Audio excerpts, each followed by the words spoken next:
चिंतन सेवेसाठी उपस्थित केलेला श्रीमंत श्री संत भगवान श्री ज्ञानोबराय यांच्या हरिपाठ या ग्रंथातील सर्वांच्या परिचित वारकऱ्याच्या नित्यसंधीतील असा अभंगाच्या या सेवेच्या निमित्ताने या ठिकाणी उपस्थित केला। या अभंगाच्या द्वारा भगवान श्री ज्ञानोबराय भगवत प्राप्तीचं एक प्रभावी साधन ते म्हणजे नामसाधन आणि या साधनाच्या आचरणातील सहजता आणि फलातील श्रेष्ठता सांगतात। विठ्ठल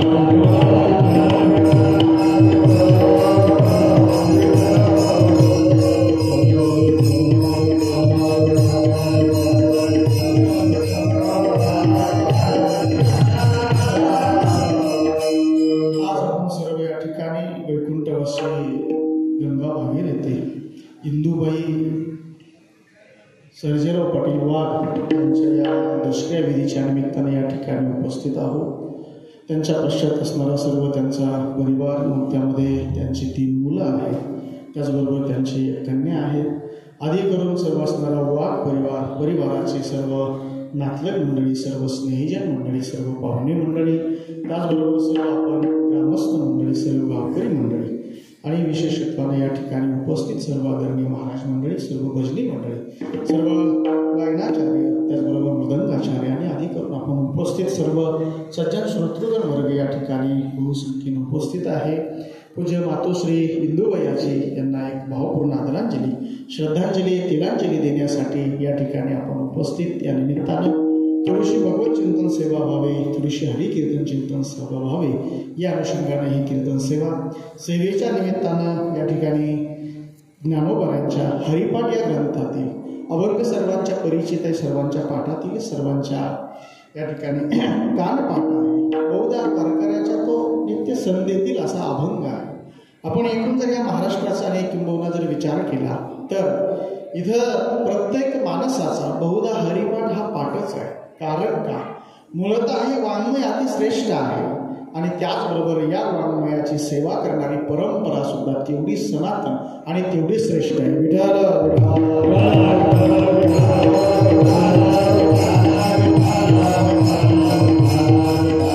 तर विचार केला तर मूळतः हे वाङ्मय अतिश्रेष्ठ आहे. कारण का, ज्या संतांच्या अंतःकरणामध्ये या वाङ्मय स्फुरलं आणि ज्यांच्या मुखातून हे वाङ्मय या ठिकाणी समाजाच्या उद्धारासाठी म्हणून बाहेर आलं. जर विचार केला तर हे वाङ्मय म्हणजे खऱ्या अर्थाने उद्धारासाठीच असणारा हा सेतू आहे. अनेक परमार्थ साधकांना किंबहुना या जगातील सगळ्या जीवांना आणि माणसांना एक उद्धाराचं समृद्ध साधन जर या जगात काय असेल तर ते म्हणजे खऱ्या अर्थाने या ठिकाणी संतांचं वाङ्मय आहे. कारण का, हे वाङ्मय मूलतः निर्माण होत असताना ज्ञानोबारे असतील, जगद्गुरु तुकोबारे असतील, आदी करून सर्व संत मंडळी असतील, या सर्वांच्या मध्ये सर्वात महत्वाचा हेतू आहे तो म्हणजे समाजाचा आणि जगाचा उद्धार व्हावा. जगाच्या उद्धारासाठी हा प्रयत्न आहे. कारण का, संतांचं जीवनच मुळात विचार केला तर जगाच्या कल्याणा संतांच्या विभूती देह कष्टविधी परोपकारे जगत कल्याणासाठी आणि लोक हितार्थ जगणारं जीवन म्हणजे संतांचं. विठाला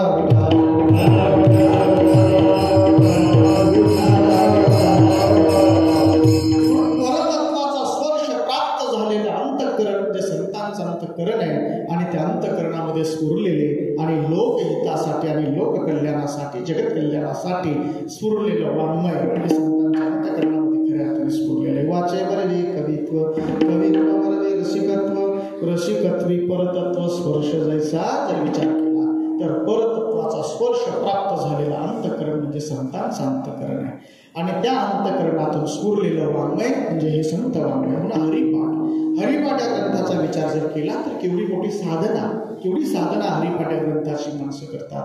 जर विचार केला तर गावामध्ये मंदिरे आहेत, अनेक मंदिरं आहेत. सगळ्या मंदिरामध्ये, सर्व मंदिरामध्ये हरिपाठ होतो. ज्यांना मंदिरापर्यंत येणं शक्य नाही, वस्तीवर शेतात राहणारी माणसं असेल ते सुद्धा 2-5 माणसं एकत्र येतात आणि 2-5 माणसं एकत्र येऊन तिथं हरिपाठ भजन करतात.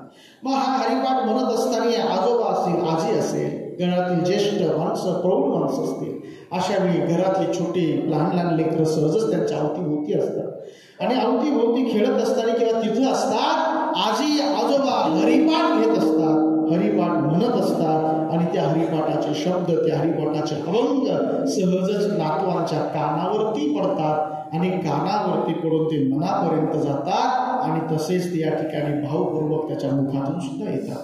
सांगण्याचा मुद्दा असा आहे, मूळतः हे वाङ्मय श्रेष्ठ आहे आणि त्याचबरोबर या वाङ्मयाची सेवा करणारी परंपरा सुद्धा तेवढी समृद्ध आहे, तेवढीच ती विशेष आहे, तेवढीच ती श्रेष्ठ आहे. आणि म्हणून हरिपाठाचा जर विचार केला तर हरिपाठामध्ये भगवान श्री ज्ञानोबारांनी नामसाधनेची विशेषता या ठिकाणी सांगितलेली आहे. नामसाधनेचं महात्म्य या ठिकाणी विशेषत्वानं सांगितलेलं आहे. मग जर विचार केला तर भगवत प्राप्तीची तशी अनेक साधनं आहेत. मग विचार केला तर योगाचा मार्ग आहे, त्याचबरोबर विचार केला तर ज्ञानाचा मार्ग आहे, कर्माचा मार्ग आहे, यज्ञाचा मार्ग आहे, दानाचा मार्ग आहे. ही सगळी असणारी मार्ग, सगळी असणारी साधनं भगवत प्राप्तीचीच आहे. कुठल्याही साधनानं या ठिकाणी देवाकडे जाता येतं, परंतु परिस्थिती अशी असते, काल बदलला, परिस्थिती बदलली की साधनं बदलतात. विठाला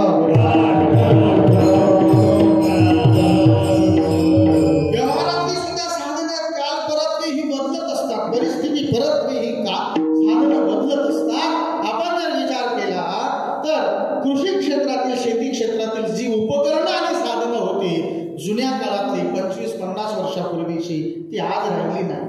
इतकंच नाही तर त्याच्यातली काही नावं जरी घेतली तरी आज वर्तमान पिढीला त्याच्यातली नावं सुद्धा ओळखता येणार नाही अशी काही साधनं बदलत असतात. कारण का जुन्या काळामध्ये शेतीच्या मशागतीसाठी वापरात येणारी सगळी अवजारं ही लाकडी होती.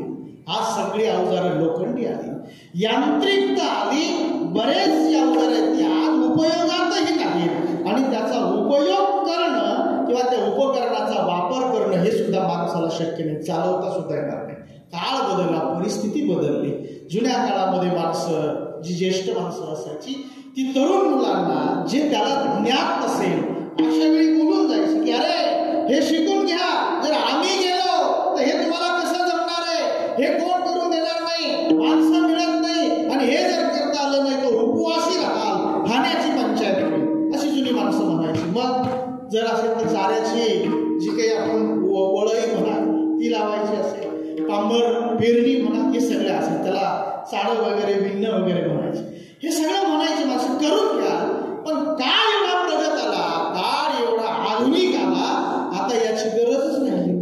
साराच ठेवायची गरज नाही, माणसं डायरेक्टच आता कुटी करून घेतात. त्याचबरोबर विचार केला तर आता पेरणी यंत्र चालली आहे तर ते पुढे राहिलेच नाही. सगळं मुद्दा असा आहे काळ बदलला, परिस्थिती बदलली की साधनं बदलतात, उपकरणं बदलतात. तसा जर एक विचार केला तर भगवत प्राप्तीच्या क्षेत्रामध्ये किंवा अध्यात्म क्षेत्रामध्ये परमार्थाच्या प्राप्तीमध्ये सुद्धा काळ परत्वे साधनं बदलत गेली, युग परत्वे साधनं बदलत गेली. आज विचार केला तर आज हा कलियुग आहे आणि या कलियुगामध्ये एक सोपं साधन आणि सर्वांना झेपेल, पेलवेल आणि उद्धारासाठीचं सक्षम आणि समृद्ध साधन जर का असेल तर ते भगवत नामचिंतन आहे. जर विचार केला तर योगाचाही मार्ग आहे, ज्ञानाचा, कर्माचा मार्ग आहे, दानाचा मार्ग आहे. त्याचबरोबर जप, तप, तीर्थ, यात्रा, व्रत ही सगळी असणारी मार्ग, सगळी साधनं श्रेष्ठच आहे. पण त्या साधनाचं अनुष्ठान करण्याचं सामर्थ्य साधकाकडे असलं पाहिजे आणि तेवढं त्याच्याकडे जपलंही गेलं पाहिजे. पण योग मार्गाचा विचार केला तर योग मार्ग कसा आहे तर खडतर असणारा हा योग मार्ग आहे. पण जर विचार केला तर योग मार्गाचा विचारच केला, आपण जर चिंतन केलं पाहिलं तर मूलतः जर या मार्गाने निघाले तर ज्ञानोबा सांगतात योग मार्गस्थ साधक असेल आणि तो साधना करतोय, साधना व्रत आहे आणि अशा साधना रस साधना काळामध्ये जर त्याला म्हटले तहान लागली असेल तर त्यांनी काय करायचंय, तहानेने तहान भागवायची. भूक लागली असेल तर भुकेने भूक भागवायची आहे. असा प्रवास आहे. तहाने तहानची पियावी, भुकेली या भूकची खावी, अहोरात्र व्हावी महुवावा. जर विचार केला तर तहानेने तहान भागवायची, भुकेने भूक भागवायची आहे. एवढंच नाही तर परिस्थिती कशी आहे तर म्हटले शीत वेडावे, उष्ण पांघरावे, वृष्टीचे असावे घरातून. जर विचारच केला तर म्हटले कडाक्याची थंडी असेल, प्रखर असं उष्णता असेल, ऊन असेल तर यापासून सुरक्षेसाठी आणि काय करायचं आहे म्हटले की शीतलता आणि थंडीच वेडावून घ्यायची आहे. त्या प्रखर उष्णतेचाच पांघरून घ्यायचं आहे. कसा प्रवास आहे हा, कोणता प्रवास आहे, योग मार्गाचा प्रवास आहे. पाहे पा लोहाचे चणे, जय गोचरिया प्रतीखाने, ते पोट भरणे केवळाने शुद्धी म्हणून जर विचार केला तर हा योग मार्ग कसा आहे म्हटले खडतर असा असणारा हा योग मार्ग आहे. त्याच्यामध्ये अति कठीणता आहे, सहज नाही. आज माणसाला तितका सहज काय आहे शक्य नाही. त्याचबरोबर आणखी जर विचार केला तर कर्माचा विचार, कर्म मार्गाचा. पण कर्मामध्ये अति बारकावे आहे, त्याच्यातले बारकावे आणि त्याच्यातली जी असणारी सूक्ष्मता आहे ती आपल्याला या ठिकाणी खऱ्या अर्थाने लक्षात येत नाही. म्हणून आपल्याला कर्म ज्यावेळी जे एखादं कार्य करायचं असेल ते कार्य विधिवत होण्यासाठी आपल्याला काही माणसं या ठिकाणी शिकवत असतात, सांगत असतात, ते आपल्याकडून व्यवस्थितरित्या करवून घेत असतात. मुद्दा आहे कर्मामध्ये काय आहे, बारकावे आहेत. म्हणून तर जगद्गुरु तुकोबर बोलतात ना, काय केलं म्हटले आम्ही या सगळ्या ज्या कठीण आणि वाटा ज्या होत्या ह्या थोड्याशा Oh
थोड्याशा बाजूला सारल्या आणि जगाला झेपवेल पेलवेल असा एक सोपा राजमार्ग या जगामध्ये म्हटले काय केला, रूढ केला. मोडोनिया वाटा सूक्ष्म दुस्तर केला राज्यभार चाले ऐसा.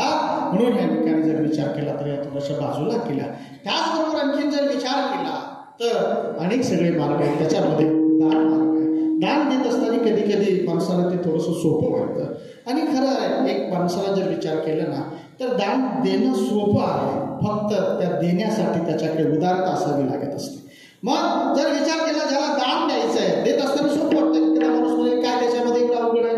मग काय करायचं म्हटले, कोणीतरी याचक मागायला आला, दाराशी असला तर तो जे मागत असेल ते आपल्याकडे आहे ते आपण त्याला देऊन टाकायचं, त्याच्यात काहीतरी अवघड आहे असं माणसाला सहज जरी वाटलं तरी ही प्रक्रिया वाटते तितकी सहज नाही. कारण का, ज्याला द्यायचं आहे त्याच्याकडे पहिल्या 3 गोष्टी असणं गरजेचं आहे. प्रमुख 3 गोष्टी काय, ज्याला द्यायचं आहे त्याच्याकडे उदारता असली पाहिजे, औदार्य असलं पाहिजे, त्याचबरोबर त्याच्याकडे स्वातंत्र्य असलं पाहिजे आणि तिसरी गोष्ट आहे उपलब्धी असली पाहिजे. विठ्ठल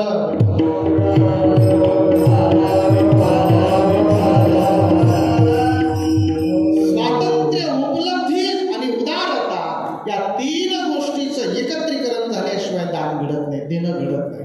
याच्यातला कशाचाही एक जर अभाव असेल, याच्यातलं जर एकाची जर कमी असेल ना तरी देणं घडत नाही. कधी कधी काय होतं, उदार भाव असतो, म्हणजे अंतःकरणामध्ये उदारता असते, औदार्य असतं, देण्याची इच्छा असते, द्यावं वाटत असतं, पण जे द्यायचं आहे ते जवळ नसतं, त्याच्यामुळे देणं घडत नाही. कधी कधी उपलब्धी असते, जवळही असतं आणि उदारताही असते, पण स्वातंत्र्य नसतं तरी देणं घडत नाही. कधी कधी स्वातंत्र्यही असतं, उदारताही असते, पण उपलब्धीच नसते, जवळच काही नसतं. आणि म्हणून सामर्थ्य म्हणजे या ठिकाणी श्रीमंती, उपलब्धी, सामर्थ्य असावं लागतं. त्याचबरोबर विचार केला तर औदार्य, उदारताही असावी लागते आणि ज्यावेळी द्यायचं आहे त्या काळात किंवा त्याला स्वातंत्र्यही असलं पाहिजे.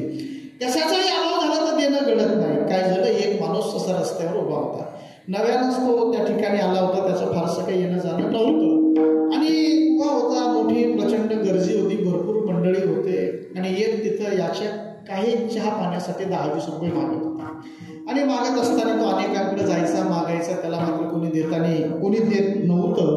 हा माणूस तिथं मनाशी विचार करत होता, हा अनेकाकडे जातोय, मागतोय, याला कोणी देत नाही, पण हा मागणारा माणूस असाच जर मागत माझ्याकडे आला ना म्हटले तर याला चहाला काय, मग जेवायला पुरेल एवढे पैसे मी देईन असं मन त्याच्या मनात आलं आणि मागणारा मागत योगायोगानं त्याच्यापर्यंत आल्यानंतर त्यांनी सांगितलं, सकाळचे 11-11:30 होत अजून म्हटलं मी साधा चहा सुद्धा प्यालो नाही, एक चहा पुरते 10 रुपये 15 रुपये देता का, जरा बरं होईल.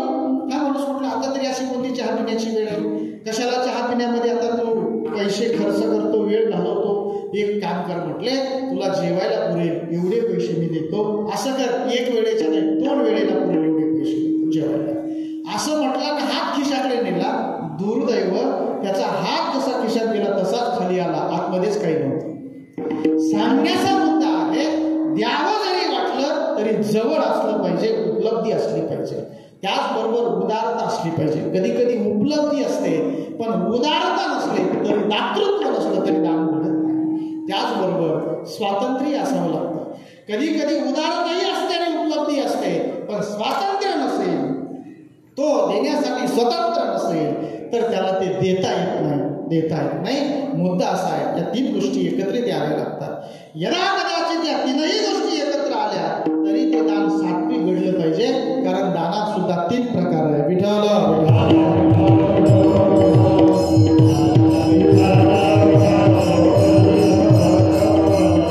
जर विचार केला तर दानामध्ये तामस दान आहे, राजस दान आहे, सात्विक दान आहे. दान सात्विक घडलं पाहिजे. तामस दान कशाला म्हणतात, जिथं देश काल पात्र पवित्र नाही असं जे अशा ठिकाणी जे दान केलं जातं ते तामस दान आहे. आदेश काल दान पात्र बेश दीयते असं ज्ञातम तत्ताम समुदावृतम. जर विचार केला जिथं देश काल आणि पात्र पवित्र नाही अशा ठिकाणी जे दान केलं जात आहे, जो देतो आहे त्याची भावना चांगली नाही, उपहासित बुद्धीनं, उपहासित वृत्तीनं देतोय आणि निकृष्ट पदार्थाचं दान करतोय, असं जर दान असेल तर ते तामस दान आहे. त्याचबरोबर दान राजस दान आहे. राजस दान कशाला म्हणतात, देण्याच्या बदल्यामध्ये काहीतरी अपेक्षा ठेवून जे दिल्या जातं, काहीतरी मिळावं, ही जी अपेक्षा ठेवून जे दिल्या जातं ना ते दान कोणतं तर ते राजेश दान आहे. यत्य प्रत्युपकारार्थ फलमुद्दिश्य वा पुनः दीयतेच परिक्लिष्टं तद्दानं राजसंस्कृतं. देण्यामध्ये सुद्धा मोठी कठीणता क्लिष्टता आहे. आणि त्याचबरोबर जर विचार केला तर देण्याच्या बदल्यात काहीतरी येण्याची अपेक्षा ठेवून दिल्या जातं. मग कधी वस्तूच्या बदल्यात पदार्थाची, पदार्थाच्या बदल्यात वस्तूची, वस्तू पदार्थाच्या बदल्यात अर्थाची, आणि यदा कदाचित कशाचीच नसली तर थोडी सन्मानाची, थोडी मानाची, काहीतरी किंबहुना आणखीनही काही दान करत असताना आणखी माणसाच्या मनामध्ये वेगवेगळ्या आणि अनंत कामना असतात. त्या इच्छा आणि कामना पूर्तीसाठी सुद्धा कधी कधी दिल्या जातं. हे जे दान आहे हे राजेश दान आहे. माणसं सहज काही जाऊ देत नाही महाराज, सहज जाऊ देत नाही. काहीतरी जात असताना लगेच येण्याची गुंतवणूक करणं माणसाचा स्वभाव, जाऊनच देत नाही माणूस. काय झालं, एक पाहुणा आला दसऱ्या दिवाळीच्या काळामध्ये. दसरा झाला होता, दिवाळी होणार होती आणि मधल्या काळामध्ये पाहुणा आला. आणि ज्या पाहुण्यांकडे आला, ज्या घरी आला ते भाग म्हटले तिथं भुईमुगाचं पीक चांगलं होतं, भरपूर शेंगा आलेल्या होत्या. आणि शेंगा शेतातून काढून आणायच्या, रोज वाळत टाकायचे. मोठं सगळं असणारी जागा, ते शेंगा वाळत घालायला लागायची. हा माणूस बघायचा केवढ्या भुईमुगाच्या शेंगा झालेल्या आहेत म्हटले. आणि मग पाहुणे आलेले आणि ओल्या शेंगा सगळे माणसं म्हणायचे करा, संध्याकाळी 4-5 वाजता काय करा म्हटले, गुळा करा. शेंगा भाजवायच्या, त्याला भाजून खायच्या. मग आपल्याकडे ग्राम्य भाषेमध्ये त्याला म्हणतात पुढं. मग शेंगाचं ते भाजवायचे, रोज खायचे. 2-3 दिवस झाले आणि ओल्या शेंगा खाल्ल्या. आणि आता हा एक म्हटला त्या पाहुण्यांना, घरवाल्या माणसांना, चला म्हटले आता जातो गावाकडे, तुमचा निरोप घेतो. 2-3 दिवस मस्त आनंदात गेले. आनंद वाटला, चांगलं पीक आहे तुमच्याकडे, भुईमुगाच्या शेंगा चांगल्या आल्या, ओल्या शेंगा रोज आपण सायंकाळच्या वेळी भाजून खाल्ल्या, असं तसं सगळं झालं. आता येतो म्हटला.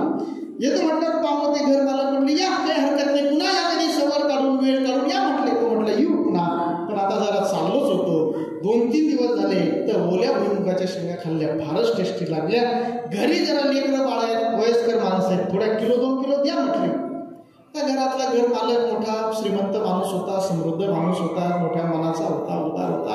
तो म्हटला काय 1-2 किलो मागता, कुठे आपल्याला एवढी कमी शेंगाची, एवढी जागा पुरवणं म्हटले, वाळू घालायला रोज वाळत टाकायला जागा पुरत नाही, एक गोणीभर घेऊन जा. आता घरातला घर मालक गोणीभर घेऊन जा म्हटला, पण बाकीच्या घराच्या माणसाला कुठे आवडलं ते गोणीभर शेंगा द्यायच्या ओल्या. म्हटलं बाकीच्यांना आवडलं नाही, पण माणसाचा शब्द आहे मोठ्या माणसाचा, टाळता येत नाही, द्यावा लागणार आहे, पण तशा कशा जाऊ द्यायचं. मग काहीतरी गुंता केलाच पाहिजे म्हटले. मग शेंगाची गोणी भरत होते, तेवढ्यात एक घरातला माणूस म्हटला द्या द्या द्या, एक गोणी भरून शेंगा द्या. काय तरी म्हटले आत्ता शेंगा देऊ आणि मग शिंग्या पाडव्याला म्हटले पाहुण्याकडून गावडाची वारी घेऊन. मुद्दा असा आहे, देता देता येण्याची गुंतवणूक आहे. जाण्याबरोबर येणं कसं घडेल याचा विचार करणारी अर्थात करणारी माणसं.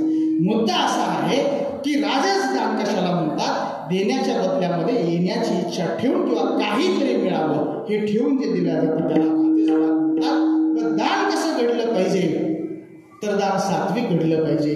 सात्विक दान कशाला म्हणतात, जिथं देश पवित्र आहे, जिथं पात्र पवित्र आहे आणि जो काल पवित्र आहे, अशा कालात जे दान केल्या जातं ना ते दान कसे तर सात्विक दान आहे. विठ्ठल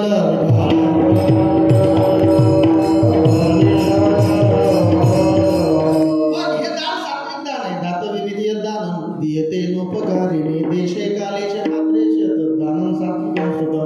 जिथं देश काल पात्र पवित्र आहे, देश स्थान पवित्र आहे, श्रेष्ठ असं असणारं अर्थात स्थान आहे. मग भूवैकुंठ नगरी पंढरी असेल, त्याचबरोबर अलंकापूर नगरी असेल, आणखीन असणारी सगळी जी काही मोठी मोठी ठिकाणं आहेत, जी तीर्थक्षेत्र आहेत, त्याचबरोबर आणखीन विचार जर केला तर जो काल पवित्र आहे, द्वादशी सारखा पर्व काल असेल, आलेली सगळी पात्र जी आहेत ती वारकरी आहेत, सत्पात्र आहे आणि हरिजागर झालेला आहे, भजन झालेलं आहे आणि आता द्वादशीचं पारणं सोडायचं. असा सगळा सुयोग जुळवणं हे दान कसे सात्विक दान आहे. पुन्हा दान घडत असताना ते दान कसं असलं पाहिजे तर ज्ञानोबा सांगतात ते स्वकष्टानं स्वधर्मानं प्राप्त केलेलं पाहिजे आणि आपण ते प्राप्त करून इतरांना देत असताना ते सन्मानानं दिलं पाहिजे. तरी स्वधर्मात जे जे मिळे आपण याते ते दिजे बहुते सन्मान योगे. कसं प्राप्त केलेलं पाहिजे म्हटले तर ते स्वधर्मानं स्वकष्टानं मिळवलं, स्वकष्ट अर्जित असले पाहिजे आणि इतरांना देत असताना कसं दिलं पाहिजे तर सन्मानपूर्वक दिलं पाहिजे. विठ्ठल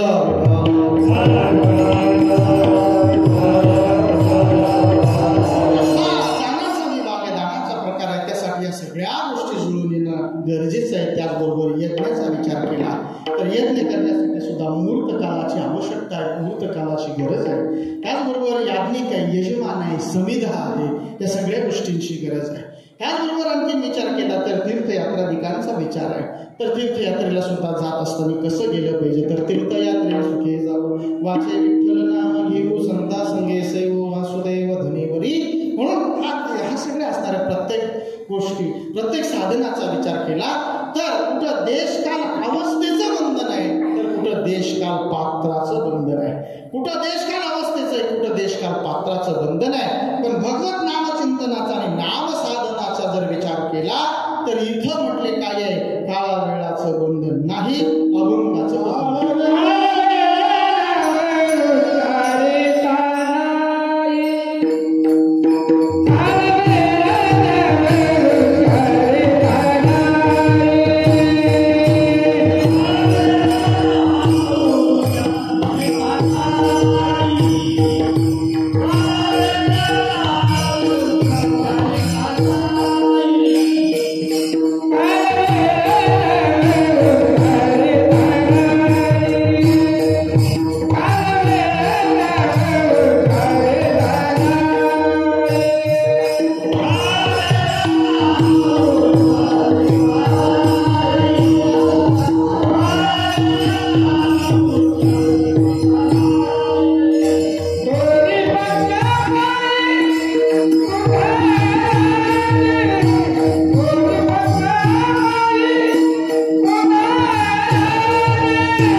तर इथं मात्र काळा वेळाचं बंधन नाही. काळ वेळ नाम उच्चारिता.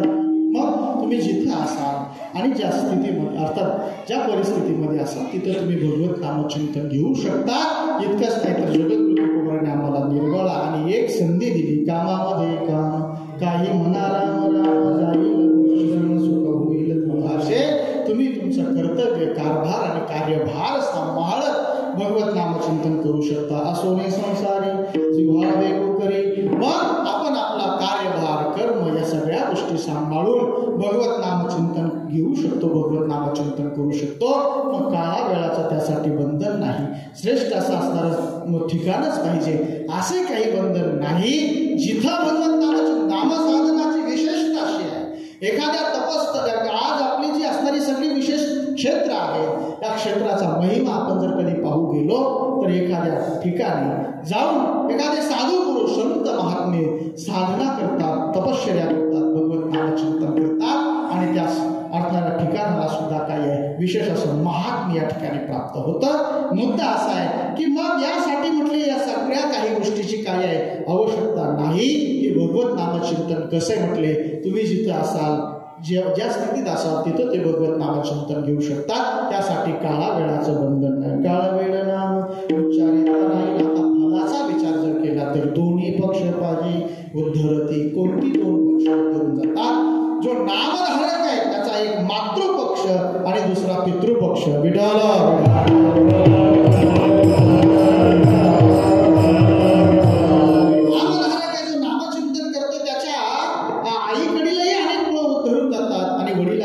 अनेक कुळ या ठिकाणी उद्धरून जातात. असं श्रेष्ठ साधन जर कोणतं असेल तर ते भगवत नामचिंतन साधन आहे. भगवत नामचिंतन साधन आहे. जर विचार केला तर भगवान नृसिंह परमात्म्याचा अवतार झाला. कशासाठी झाला तर भक्त प्रल्हाद महाराजांच्या रक्षणासाठी झाला, प्रल्हाद महाराजांच्यासाठी झाला.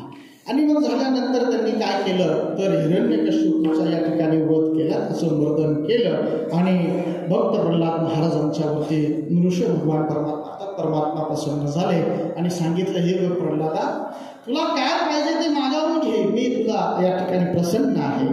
त्यावेळी प्रल्हादजी सांगतात, देवा मला काही लागत नाही, काही लागत नाही. त्यावेळी सांगितलं, बाबा काहीतरी मागावून घे. म्हटलं मला काही लागत नाही देवा. आणि देवाने फारच आग्रह केला. त्यावेळी प्रल्हादजीने सांगितलं, देवा एक काम करा, माझ्या अंतःकरणामध्ये काही मागण्याची इच्छा शिल्लक राहणार नाही असं नाही. त्यावेळी सांगितलं, अरे तू अगोदरच काही मागत नाही आणि जे काही मागितलं तेही असं मागतो की मागण्याची इच्छा शिल्लक राहणार नाही. अरे असं काय करतो, काहीतरी मागवून घे. आणि इतक्यामध्ये हिरण्यकश्यपूचा अर्थात तिथं पडलेला होता. आणि मग भक्त प्रल्हादजीने सांगितलं, देवा माझे वडील आहे, यांनी कधी तुझं नाव घेतलं नाही आणि इतरांनाही घेऊ दिलं नाही, असा अपराध यांनी केला. परंतु म्हटले मी त्यांच्या पोटी जन्माला आलेलो आहे, ते माझे वडील आहे. त्यावेळी परमात्मा म्हणतात, प्रल्हादा चिंता करू नको, तुझ्यासारखा श्रेष्ठ नामधारक या कुळात अवतरित झाला, जन्माला आला, म्हणून तुझ्या पित्यासह मागच्या 21 कुळांचा मी उद्धार केला.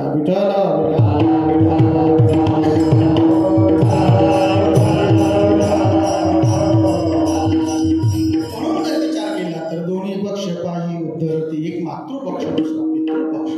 ह्या प्रकारे जर विचार केला तर आणखी दोन्ही पक्ष पाही उद्धरती. कोणती दोन पक्ष तर भगवान परमात्म्याचं नामस्मरण करणारा, नाम घेणारा, गाता किंवा वक्ता, वक्ता आणि श्रवण करणारा श्रोता. गाता आणि श्रोता किंवा वक्ता आणि श्रोता.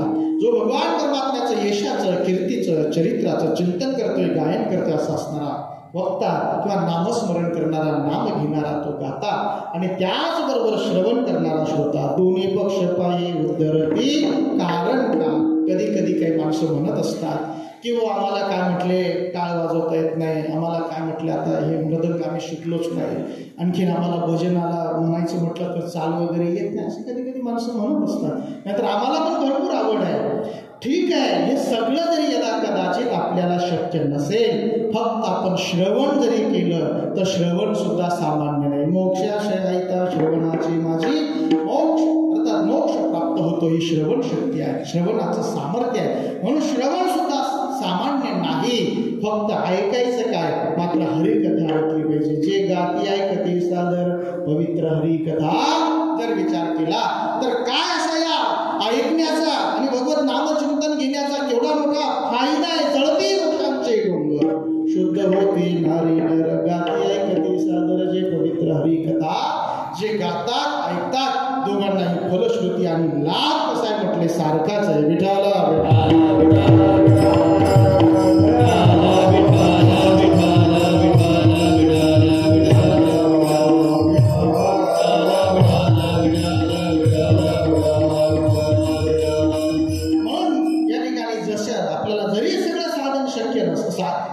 शक्य नसेल तरी फक्त आपण श्रवण केलं, ऐकायला गेलो तरी तेवढाच लाभ आहे. म्हणून गाणारा गाता आणि ऐकणारा श्रोता, गाता आणि श्रोता. कधी कधी माणसं म्हणत असतात की आम्हाला सुद्धा भजन करावं असं वाटतं, पण हे सगळं म्हटलं आम्हाला जमत नाही. तुकोबरांनी सांगितलं बाबा नसेल जमत, जरी हे सगळं शक्य नसेल, तुला मधुर सुराची आळवणी नसेल, हे जरी शक्य नसेल तरी येईल तैसा बोल रामकृष्ण, जसं शक्य आहे तसं म्हणा, हरकत नाही. नाही जरी तुझं मधुर उत्तर दिदलाचं स्वर नाही देवे, हा नाही तयारी नको केला विठ्ठल, येईल तैसा बोल रामकृष्ण.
हास्य श्रद्धा अंतकरणाच्या द्वारा मात्र भगवान परमात्म्याचं भजन करायचंय. बाकी त्यासाठी बाकीची फारशी बंधनं नाहीत. आणि फलाचा विचार केला तर मग फलाचा विचार केला तर श्रेष्ठ असणारं फल प्राप्त होतं. काय तर दोन्ही पक्ष पाही उद्धरती. अन्य साधनाचा या ठिकाणी स्वीकार करून जर आचरण केलं तर जो साधक आहे त्याचा उद्धार होतो. पण भगवत नामचिंतन साधनाचा विचार केला तर दोन्ही पक्ष पाही उद्धरती. मातृकुळ आणि पितृकुळ या दोघांचाही या उभय पक्षांचा या ठिकाणी काय होतो उद्धार होतो. असं साधन जर कोणतं असेल तर ते श्रेष्ठ साधन भगवत नामचिंतन साधन आहे. आणि म्हणून ज्ञानोबा सांगतात काळ वेळ नाम उच्चारिता नाही दोन्ही पक्ष पाही उद्धरती. आणि या साधनाचा विचार केला भगवत नामचिंतनाचा जर विचार केला तर म्हटलं केवढं श्रेष्ठ साधन आहे. जर जीवातून काही अनावधानानं दोष घडला असेल पाप घडला असेल तरी सकल दोषाचं क्षालन हे भगवत नामचिंतनानं होतं. अभंगाचं दुसरं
सकल दोष. दोष म्हणजे पाप. पापाचा विचार केला तर 3 प्रकारचं पाप आहे.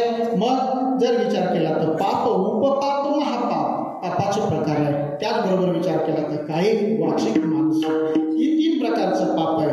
पण कुठलाही दोष असू द्या कुठलाही पाप असू द्या सकल दोष सर्व दोषाहरण सर्व जे आहे सकल दोष क्षालन होतात. ते कशानं भगवत नामचिंतनानं होतात. रामकृष्ण नाम सर्व दोषाहरण. जड जीवा तारण हरिये. मग इथं जीवाला जड म्हटलं मग जीव जड आहे का. जड शब्दाचा इथला अर्थ आणि भाव असा आहे जड म्हणजे मूळ जो अज्ञानी अविवेकी जीव आहे. यासाठी सुद्धा तारक शक्ती एकमेव हरी आहे.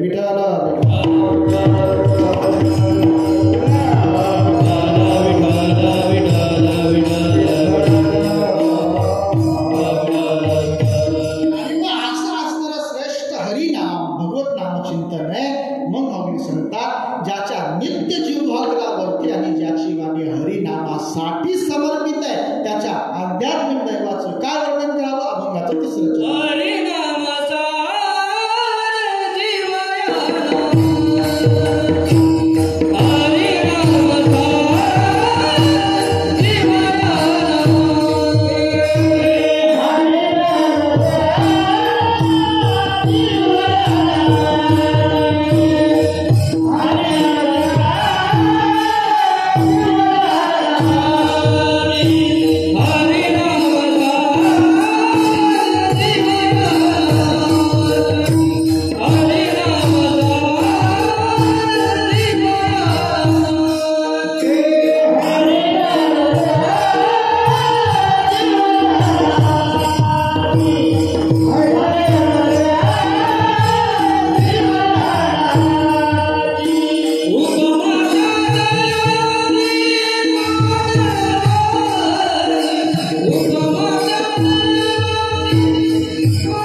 नाही, ज्याची जिव्हा आणि वाणी हरिनामासाठी समर्पित आहे. असं जे जीवन आहे ते श्रेष्ठ जीवन आहे. त्या जीवनाचा काय खऱ्या अर्थाने आपण या ठिकाणी महिमा जर विचार केला तर किती श्रेष्ठ जीवन. हरिनाम सार जिव्हा या नामाची. या जगामध्ये सार जर का असेल तर ते नाम आहे, हरिनाम आहे, ते सार आहे. आणि त्यासाठी जीवा समर्पित आहे. जीवा म्हणजे अन्य कोणाची नाही, पण हरिनाम सार जीवा या नामासाठी समर्पित आहे. आणि असं जे जीवन आहे ते खऱ्या अर्थाने श्रेष्ठ जीवन आहे. त्या जीवनाचा महिमा खऱ्या अर्थाने काय वर्णन करावं. महाराज जर विचार केला ना तर नित्य जीवाग्रावरती भगवत नाम चिंतन असणं हे या जगामध्ये अत्यंत श्रेष्ठ असं जीवन आहे, श्रेष्ठ जीवन आहे. कारण का, माणसाच्या जीवनामध्ये भगवत नामचिंतन मुखाला येण्यासाठी आणि देवाच्या बद्दल आवड आणि प्रीती निर्माण होण्यासाठी सुद्धा पूर्व असणाऱ्या पुण्याचा संचय या ठिकाणी असावा लागतो. पूर्वजन्माचा संचय असावा लागतो. पूर्व असणारा पुण्याचा संचय या ठिकाणी जीवाच्या ठिकाणी असल्याशिवाय ते शक्य होत नाही. बहुत सुकृताची जोडी म्हणून विठ्ठल आवडी. त्याचबरोबर जर विचार केला तर तिळ तिळ पुण्य साचा पुढे तेही बहुता जन्मी जोडे, नाम तुझे वाचेशी आतुडे, समागम घडे संतांचा. मग भगवत चिंतन मुखाला येण्यासाठी सुद्धा पूर्व पुण्याची गरज आहे, पूर्व पुण्याची गरज आहे. आणि मग असं असताना जे जीवन आहे की जे भगवत नामाला समर्पित आहे. ज्यावेळी आपण ऐकत असतो रामायणामध्ये सीता मातेला घेऊन जात होता रावण, आणि जात असताना त्याने अगोदर भरपूर अशी योजना आखली होती. सोन्याचं हरण बनवलं, त्या मारीचीला बनवलं, आणि सोन्याचं हरण झाल्यानंतर आईसाहेबांनी त्याच्या संबंधानं त्या हरणाची इच्छा व्यक्त केली की मला मिळालं पाहिजे. आणि म्हणून प्रभू त्या हरणाच्या मागे गेले. हरणाला मारल्यानंतर त्या हरणाने प्रभूचा आवाज काढून लक्ष्मणाला मदतीसाठी आवाज दिला, आणि दिल्यानंतर लक्ष्मणजी ज्यावेळी आणि रामचंद्र प्रभूकडे गेले त्यावेळी रावण आला आणि सीता मातेला घेऊन तो लंकेकडे जात होता. मग जात असताना लक्षात आलं आईसाहेबांच्या भगवती सीता मातेच्या या दुष्ट कोणीतरी राक्षस आहे आणि याच्यापासून आपण वाचलो पाहिजे म्हणून आवाज दिला. आणि तो आवाज ऐकला जटायूला. जटायू पक्षी आहे, जटायू पक्षानं तो आवाज ऐकला, आणि आवाज ऐकल्याबरोबर तो धावून आला आणि सांगितलं, हे बघ सीते पुत्रे, घाबरू नको, तू राजा दशरथ महाराजाची सून आहे आणि राजा दशरथजी माझे मित्र आहेत, राजा दशरथ महाराज माझे मित्र आहेत. म्हटले याच्यापासून मी तुला सोडवतो. आणि मग रावणाचा प्रतिकार जटायूनं केला, आणि रावणाच्या लक्षात आलं की जटायू आपल्याला जाऊ देणार नाही. मग सरळ मार्गानं सामर्थ्य पुरलं नाही म्हणून त्याने कपट केलं, मरण वर्ण विचारलं, आणि मरण वर्ण विचारल्यानंतर जटायू महाराज सत्यभाषी होते. आणि मरण वर्ग कळाल्याबरोबर मग रावणाने काय केलं, जटायू महाराजांचे पंख जे होते कापून टाकले, छाटून टाकले. आणि मग जटायू मात्र भूमीवरती कोसळला. जटायू महाराज भूमीवरती कोसळले आणि रावण मात्र निघून गेला. नंतर प्रभू आले, लक्ष्मणजी आले, बघतात तर सीतादेवी नाहीये, आणि मग शोध घेण्यासाठी म्हणून निघाले.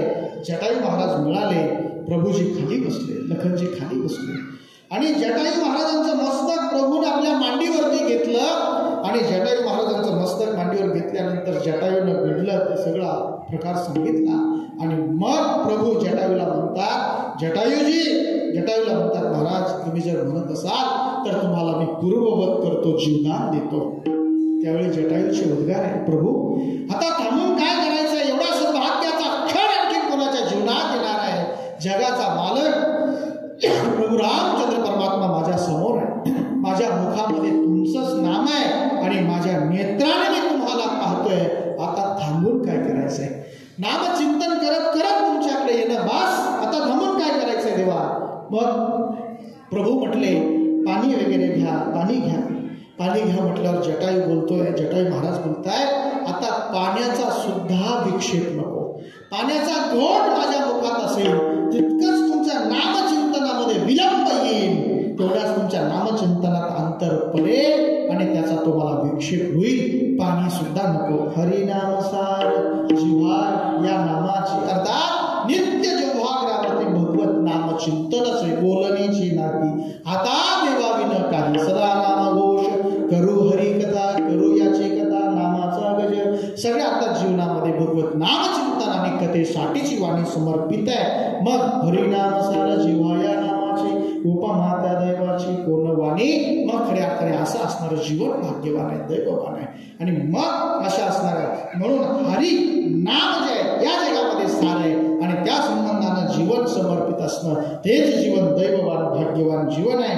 आणि ज्ञानोबाई सांगतात यथा सांगरित्या देवाला अपेक्षित असं भजन आणि भगवत नामचिंतन आणि जर पाठ हरीचा पाठ आपल्याकडून घडला ना म्हटले तर पूर्वजांचाही वैकुंठाचा मार्ग सोपा होतो. अभंगाचा शेवट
ज्ञानदेवा सांग झाला हरिपाठ पूर्वजा वैकुंठ मार्ग सोपा हरिमुखे म्हणा हरिमुखे म्हणा पुण्याची गणना पूर्ण करी म्हणून या ठिकाणी जीवाच्या उद्धारासाठी सोपा आणि सरळ मार्ग आहे तो म्हणजे भगवत नामचिंतन मार्ग आहे. आणि या भगवत नामचिंतन साधनाची विशेषता या ठिकाणी ज्ञानोबारांनी प्रतिपादित केली आणि म्हणून जीवनामध्ये यथासांगरित्या हरिपाठ जर या ठिकाणी झाला भगवान परमात्म्याला अपेक्षित असणाऱ्या प्रवाहामध्ये आपलं भगवत नामचिंतन जर झालं ना तर त्या साधकाचा नामधारकाचा उद्धार आहेच. पण पूर्वजांचाही वैकुंठाचा मार्ग सोपा होतो या ठिकाणी सोपा होतो म्हणून ज्ञानदेवा सांग झाला हरिपाठ पूर्वजा वैकुंठ मार्ग सोपा हरिमुखे म्हणा हरिमुखे म्हणा पुण्याची गणना कोण करी. आज आपण सर्व या ठिकाणी पुण्य पावन नगरी श्री क्षेत्र ग्रामभूमी धुंदलगाव आणि या धुंदलगाव नगरीमध्ये वैकुंठवासी गंगा भागीरथी इंदूबाई सर्जेराव पाटील वाघ या पूज्य मातोश्रीच्या आजीच्या या दशक्रिया विधीच्या निमित्तानं उपस्थित आहोत. तत्संबंधानं ही हरिकीर्तन चिंतन सेवा ही सेवा भगवान परमात्म्याच्या चरणी रुजू करत असताना काही चुकीच्या शब्द निघाले असतील बुद्धीचा वाणीचा दोष सोडून द्या. जे काही बरोबर आहे ते बरोबर आहे. वैकुंठवासी प्रातस्मरणीय रंगनाथ स्वामी महाराज बाबा जगद्गुरु तुकाराम महाराज विद्यार्थी आश्रमशूर बाबांचंच आहे गुरुवर्यांचंच आहे पोहोचवण्याचा मांडण्याचा अल्पसा छोटासा प्रयत्न म्हणून झालेली सेवा गुरुवर्यांच्या चरणी सर्व संतांच्या चरणी भगवंताच्या चरणी या ठिकाणी समर्पित करतो. वाणीला पूर्णविराम देत असताना ज्या पूज्य मातोश्रीचा हा दशक्रिया विधी आहे वैकुंठवासी पूजनीय विंदूबाई आजी यांच्या पश्चात असणारा सर्व त्यांचा परिवार आपणा सर्वांचे स्नेही आणि सुपरिचित असणारं एक व्यक्तिमत्व आणि या धुंदलगाव नगरीतील अत्यंत प्रतिष्ठित आणि ज्येष्ठ व्यक्तिमत्व आदरणीय श्री सोपनरावजी दादा आहेत. त्याचबरोबर श्री भगवान भाऊ आहेत बळीराम भाऊ आहेत. त्याचबरोबर त्यांच्या कन्या कुसुमताई आदी करून सर्व असणारा हा वाघ परिवार आणि म्हणून सोपान दादा यांचं ते मातृछत्र होतं. आई होत्या सोपान दादा आपल्या सर्वांना परिचित आहे. एक परमार्थाच्या क्षेत्रामध्ये अत्यंत एक सरळ जीवन जगणारं व्यक्तिमत्व जे सोपान दादा आहे. परमार्थाची आवड आहे आणि विशेषत्वानं खऱ्या अर्थाने त्यांना संत वाङ्मयाची एक विशेष अशी आवड आहे. म्हणून वेगवेगळ्या सर्व ग्रंथाची पारायणं वेगवेगळ्या ठिकाणी जाऊन तीर्थक्षेत्रामध्ये जाऊन गावामध्ये सारखे या ठिकाणी ते पारायण करत असतात आणि त्याचबरोबर मोठा त्यांचा व्यासंग आहे आणि सर्व आध्यात्मिक परिवार सर्व असणारा स्नेहीजन परिवार त्याचबरोबर सर्व पाहुणे परिवार या निमित्तानं या ठिकाणी या मातोश्रींना एक आदरांजली श्रद्धांजली देण्यासाठी उपस्थित आहे. सेवेच्या निमित्तानं या ठिकाणी आदरणीय हरिभक्तवरायण श्री हरिनाथजी महाराज गंगारे बाबा आहेत. त्याचबरोबर आदरणीय श्री संतोष महाराज वाघ असतील. आदरणीय श्री शाईनाथ भाऊ भायगावकर आहे. आदरणीय श्री या ठिकाणी डॉक्टर साहेब आहेत वाघ डॉक्टर साहेब.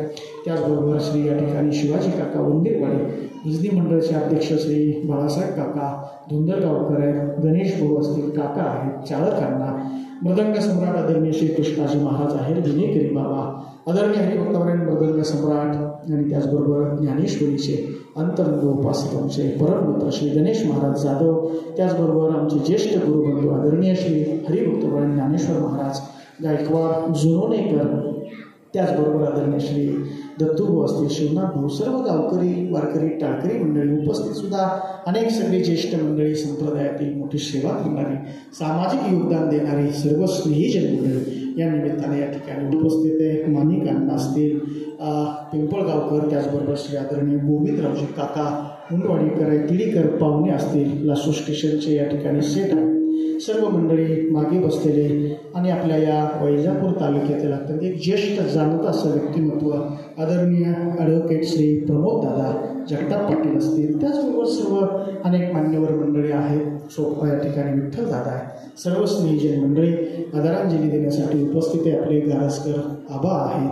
तुपे पाटील आहेत बाबू सर्व स्नेहीजन साबळे बाबा चिकल ठाणकर सर्व मंडळी या ठिकाणी उपस्थित आहे आणि या ठिकाणी सेवा आटोपेल जय विठ्ठल होईल टाळकरी खाली बसतील. आदरणीय बाबा आहेत गंगारी महाराज असतील आदी करून अनेक मंडळी 2-5 मिनिटं श्रद्धांजली होईल. तोपर्यंत कोणी आपली जागा सोडू नका ही सर्वांना विनंती. ज्ञानेश्वर